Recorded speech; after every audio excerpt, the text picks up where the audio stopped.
Hello everyone, welcome to this video where we are required to factorize completely the following algebraic expression.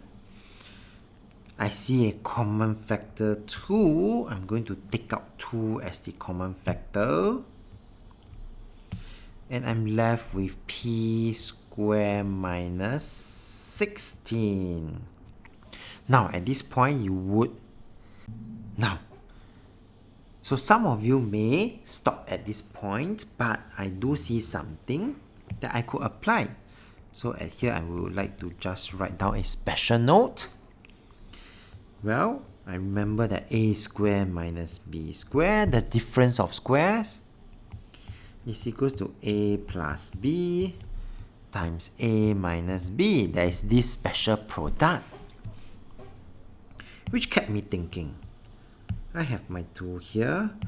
I could rewrite p squared minus 16 as p squared minus this 16. I'm going to rewrite it as 4 squared. And once I rewrite it as such, I could then see very clearly that I could apply this special product,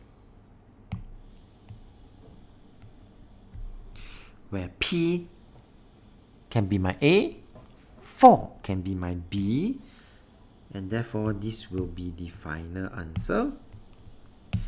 I will have my a plus b and a minus b. So I will have p plus 4, p minus 4, and that will be the final answer. Alright, we have come to the end of this video. If you like this video, do give it a thumbs up. Thank you for watching and have a nice day.